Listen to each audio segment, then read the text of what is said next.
Hello, good morning dear students. Online classes में आपका स्वागत है।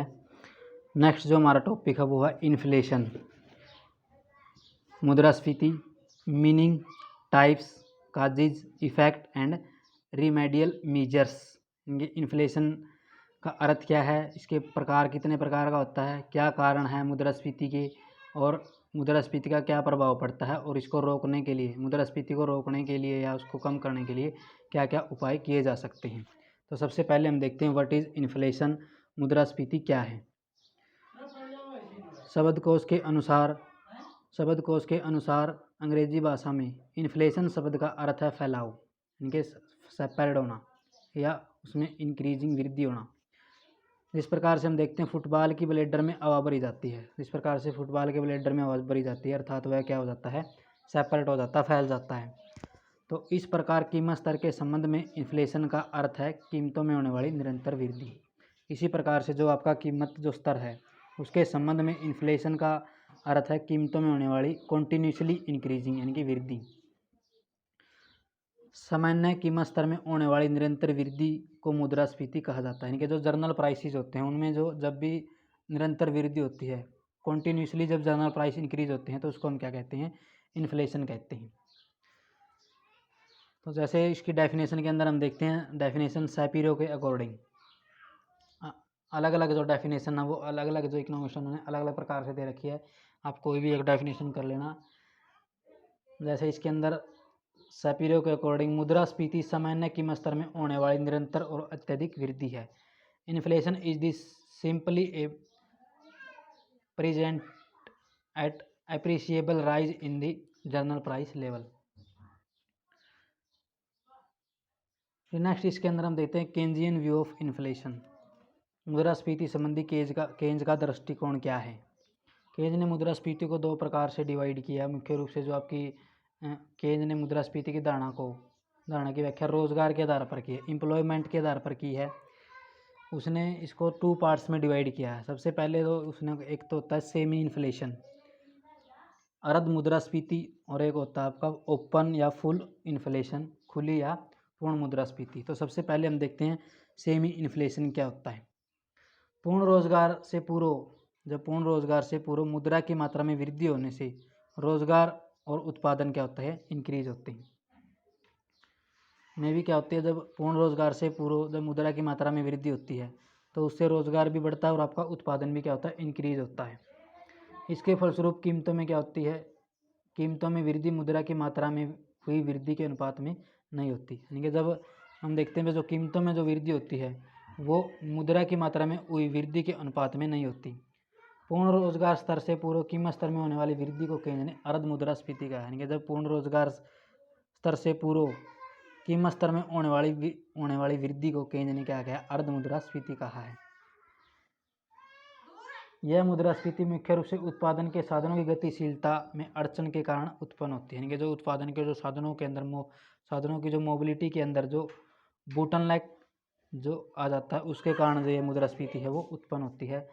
तो इसे केंद्र ने कहा क्या, अड़चन मुद्रास्फीति, बोटलनेक इन्फ्लेशन भी कहा है।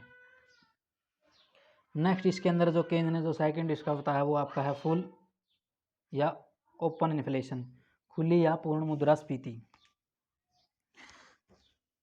पूर्ण रोजगार स्तर पर पहुंचने के पश्चात जब कोई भी इकोनॉमी के अंदर इकोनॉमी फुल एम्प्लॉयमेंट के लेवल पर पहुंच जाती है उसके बाद मुद्रा की मात्रा में वृद्धि के परिणामस्वरूप कीमत स्तर में जो वृद्धि होती है, क्योंकि जब मुद्रा की मात्रा बढ़ जाती है तो मुद्रा की मात्रा में वृद्धि के परिणामस्वरूप कीमत स्तर में जो वृद्धि होती है उसे केंद्र ने खुली, पूर्ण, वास्तविक या निरपेक्ष, open, full, true and absolute मुद्रास्फीति कहा है। यानी कि वहाँ पर तो मुद्रास्फीति जो सेमी इन्फ्लेशन में क्या आता था, फुल एम्प्लॉयमेंट से पहले कीमतों में जो वृद्धि होती है उसको अर्ध मुद्रास्फीति कहते हैं, सेमी इन्फ्लेशन कहते हैं।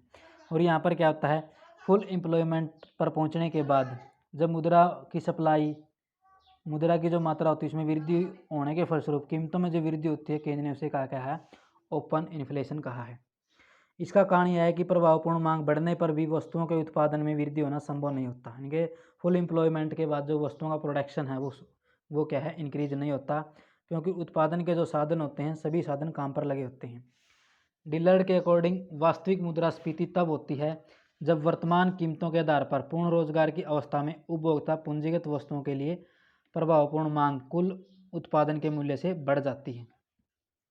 नेक्स्ट इसके अंदर हम देखते हैं जब इसका डायग्राम के थ्रू इसको किस प्रकार से जो केंज ने बताई थी आपकी सेमी इन्फ्लेशन और ओपन या फुल इन्फ्लेशन को डायग्राम के थ्रू किस प्रकार से शो किया जा सकता है। तो ओ एक्सिस पर हम सप्लाई ऑफ मनी लेते हैं, मनी की जो मुद्रा की पूर्ति लेते हैं, और ओ वाई एक्सिस पर हम लेते हैं आउटपुट या प्राइस लेवल लेते हैं।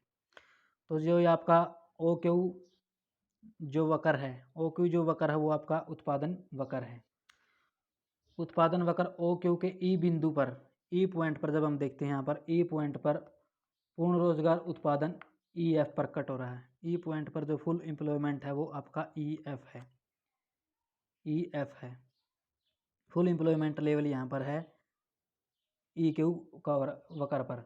ई एफ से पहले मुद्रा की पूर्ति के OM1 OM2 हो जाने पर उत्पादन में बढ़कर क्रमश, जब देखते हैं हम भाई जब ई फुल एम्प्लॉयमेंट से पहले जब मुद्रा की पूर्ति सप्लाई ऑफ मनी बढ़ जाती है, यानी कि OM1 हो जाती है या OM2 हो जाती है, तो इससे हम देखते हैं जो आपका आउटपुट और प्राइसेस भी क्या है, बढ़ते हैं। तो आपका आउटपुट क्या है, क्यू से Q2 हो जाता है। तो इस स्थिति में कीमतों में बहुत कम वृद्धि होती है, यानी कि प्राइसेज में भी क्या है, बहुत कम वृद्धि होती है। तो यह अर्ध मुद्रास्फीति की स्थिति है। तो यहाँ से इससे पहले जो आउटपुट और जो कीमतों में प्राइसेज में जो इंक्रीज होता है वो क्या है, अर्ध मुद्रास्फीति है। यानी कि जैसे ये आउटपुट बढ़ जाता है और प्राइसेज भी बहुत कम बढ़ते हैं, तो ये सेमी इन्फ्लेशन है। तो इसके इस लेवल के बाद हम देखते हैं ई के पश्चात मुद्रा की मात्रा में OM3 से OM4 हो जाने पर, यानी कि ई पॉइंट के बाद जब हम देखते हैं मुद्रा की मात्रा OM3 या OM4 हो जाने पर कीमतें जो प्राइसेज होती हैं वो P1 से P3 हो जाती हैं, से बढ़कर जो आपकी कीमतें हैं वो P1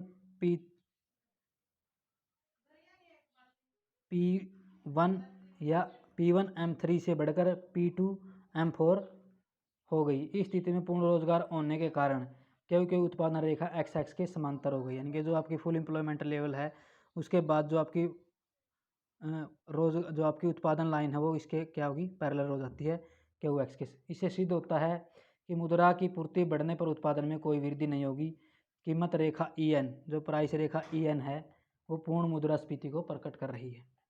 तो ये आपकी प्राइस लाइन है EN, ये आपका फुल एम्प्लॉयमेंट लेवल है, और यहाँ पर जो आपका ये क्या है, फुल इन्फ्लेशन है। नेक्स्ट इसके अंदर हम देखते हैं टाइप्स ऑफ इन्फ्लेशन, यानी कि मुद्रास्फीति के प्रकार क्या हैं।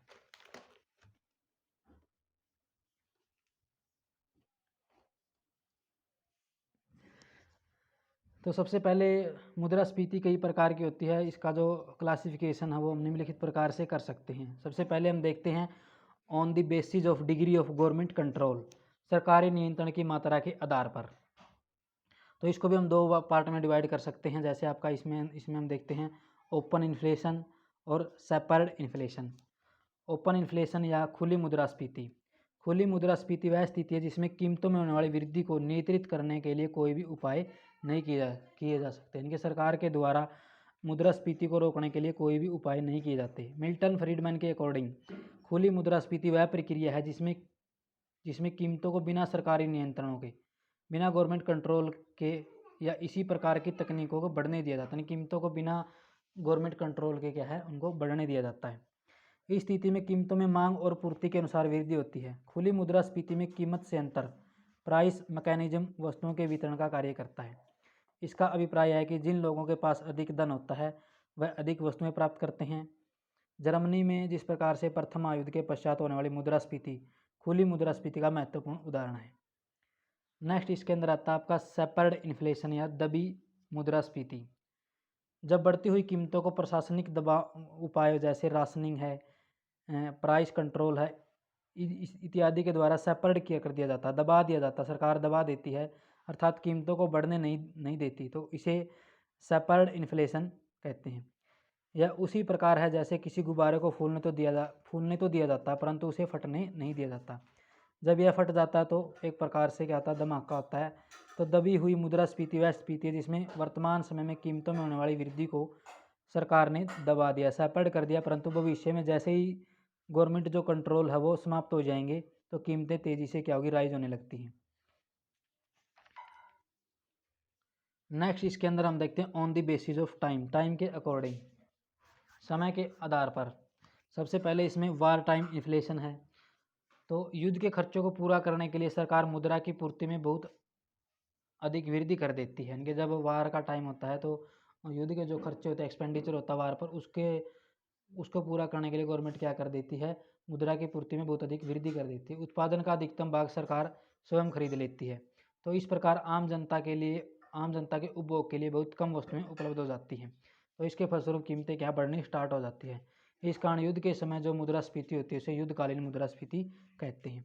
नेक्स्ट इसके अंदर आता है पोस्ट वार इन्फ्लेशन, युद्धोत्तर मुद्रास्फीति। युद्ध के पश्चात भी मुख्य रूप से दो कारणों से मुद्रास्फीति प्रवृत्ति जारी रहती है। एक तो युद्ध के पश्चात युद्ध में नष्ट हुई मशीनों, जहाज़ों, पुलों, रेलवे आदि का अब फिर से निर्माण करने के लिए सरकार द्वारा अधिक व्यय किया जाता है। युद्ध के दौरान लगाए गए कर इत्यादि युद्ध के पश्चात कम होने के कारण सरकारी ऋणों की वापसी के फलस्वरूप लोगों के पास मुद्रा की पूर्ति क्या है, बढ़ जाती है, परंतु वस्तुओं और सेवाओं का उत्पादन इनकी तुलना में कम बढ़ता है। तो इसके फलस्वरूप भी जो कीमतों में क्या है, वृद्धि होती है। फिर आती है पीस टाइम इन्फ्लेशन, शांतिकालीन मुद्रास्फीति। अल्पविकसित देशों की आर्थिक नियोजन तथा विकास कार्यक्रमों के लिए अत्यधिक साधनों की आवश्यकता होती है। इसके लिए सरकार को घाटे की वित्त व्यवस्था अपनानी पड़ती है। इसके फलस्वरूप कीमतों में जो वृद्धि होती है उसे शांतिकालीन मुद्रास्फीति कहा जाता है। थर्ड इसमें जो आपका टाइप्स देखते हैं on the basis of the rate of inflation, यानी कि मुद्रास्फीति गति के आधार पर। सबसे पहले आता है इसके अंदर क्रीपिंग इन्फ्लेशन, रेंगती मुद्रास्फीति। रेंगती मुद्रास्फीति उस समय होती है जब कीमतों में वृद्धि धीरे धीरे हो, यानी कि जब प्राइसेज में राइज क्या हो, धीरे धीरे हो। यह अर्थव्यवस्था के लिए हानिकारक नहीं होती। इस प्रकार की मुद्रास्फीति आर्थिक विकास के लिए उपयुक्त होती है, यानी कि इकोनॉमिक डेवलपमेंट के लिए बेनिफिशियल होती है तथा किसी सीमा तक आवश्यक समझी जाती है। कुछ अर्थशास्त्रियों के अनुसार कीमत स्तर में 3% यानी कि 2 से 3% की जो राइज है प्राइस लेवल में, उसको हम क्या कह सकते हैं, क्रीपिंग इन्फ्लेशन कह सकते हैं। कुछ अर्थशास्त्री इस प्रकार की मुद्रास्फीति को राष्ट्रीय आय में होने वाली वृद्धि तथा राष्ट्रीय विकास के लिए उपयुक्त मानते हैं। इसके विपरीत कई अर्थशास्त्री का विचार है कि रेंगती मुद्रास्फीति भी हानिकारक हो सकती है, क्योंकि यह मुद्रास्फीति धीरे धीरे हाइपर इन्फ्लेशन का रूप धारण कर सकती है। नेक्स्ट इसके अंदर आती है वॉकिंग इन्फ्लेशन, यानी कि चलती मुद्रास्फीति। जब कीमतों में वृद्धि की गति बढ़ने लगती है, यानी कि जो कीमतों में जो वृद्धि गति होती है वो बढ़ने लगती है और मुद्रास्फीति की मात्रा में कुछ तेजी आ जाती है, तो इसे चलती हुई वॉकिंग स्फीति कहते हैं, मुद्रास्फीति कहते हैं। जब किसी दशक में कीमतों में होने वाली वृद्धि 30 से 40% हो जाती है तो इसे वॉकिंग इन्फ्लेशन कहा जाता है। नेक्स्ट इसके अंदर आता है रनिंग या गलोपिंग इन्फ्लेशन, दौड़ती मुद्रास्फीति।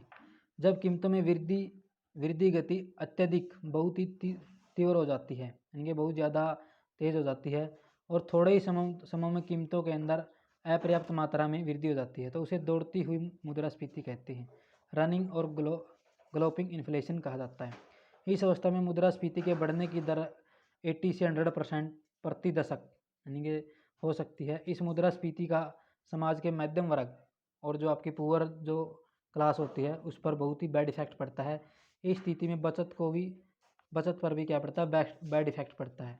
इससे बचाव करने के लिए शक्तिशाली उपाय है जो अपनाए जाने चाहिए। नेक्स्ट इसके अंदर फोर्थ आता जो आपका हाइपर इन्फ्लेशन, सरपट दौड़ती हुई मुद्रास्फीति या अति मुद्रास्फीति। यह मुद्रास्फीति की एक ऐसी अवस्था है जिसमें कीमतों में अप्रत्याशित अनएक्सपेक्टेड गति से रेट से क्या होती है, वृद्धि होती है। इसमें कीमतें आसमान को छूने लगती है। इस अवस्था में मुद्रास्फीति का भयंकर राक्षस hydra headed monster of inflation भी कहा जाता है। तो इसके फलस्वरूप जो होल इकोनॉमी है वो क्या हो जाती है, अस्त व्यस्त हो जाती है। जर्मनी में 1923 के पश्चात इसी प्रकार की मुद्रास्फीति ने लोगों का जर्मनी की करेंसी से विश्वास बिल्कुल समाप्त कर दिया था। जर्मनी में तो कीमतें एक दफ़ा एक साल की अवधि में 10 लाख से गुना अधिक बढ़ गई थी। तो इसके फलस्वरूप सारी अर्थव्यवस्था क्या हो जाती है, आपकी तहस नहस हो जाती है, अस्त व्यस्त हो जाती है। समाज का निश्चित आय वाला वर्ग, निर्धन वर्ग बिल्कुल तबाह हो जाता है। तो इसको हम एक डायग्राम के थ्रू भी इसको शो कर सकते हैं। तो जो आपका ओ एक्सिस है, ओ एक्सिस पर हम लेते हैं परसेंटेज इंक्रीज इन प्राइसेज और ओ वाई पर हम लेते हैं टाइम। तो ये ईयर्स दे रखे हैं आपके। तो सबसे पहले हम देखते हैं भाई 22 वर्षों के अंदर 22 जो आपको हमने फर्स्ट स्टेज पढ़ी थी क्रीपिंग इन्फ्लेशन। तो क्रीपिंग इन्फ्लेशन हम देखते हैं 22 वर्ष के अंदर जो आपकी प्राइसेज है वो 10 ईयर्स बढ़ती है तो उसको हम क्या कहते हैं, क्रीपिंग इन्फ्लेशन कहते हैं। फिर वॉकिंग के अंदर हम देखते हैं वो 12 ईयर्स के अंदर जो आपकी प्राइसेज है वो 20% बढ़ती है। और फिर इसके अंदर हम देखते हैं जो आपका थर्ड के अंदर रनिंग या ग्लोबल इन्फ्लेशन देखते हैं।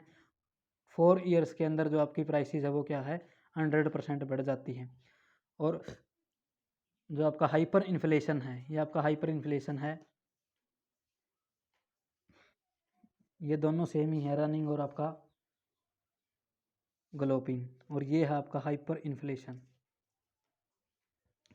जो आपका हाइपर इन्फ्लेशन हम देखते हैं भी जो आपकी प्राइसेस है उनमें बहुत अधिक वृद्धि होती है 2 ईयर्स के दौरान ही, पता नहीं कितनी वृद्धि हो जाती है। तो इस प्रकार से इसको हम डायग्राम के थ्रू भी शो करते हैं। नेक्स्ट आता है on the basis of scope, क्षेत्र के आधार पर। सबसे पहले इसमें आता है सेक्टोरियल और सेपरोडिक इन्फ्लेशन, क्षेत्रीय या विकर्ण मुद्रास्फीति।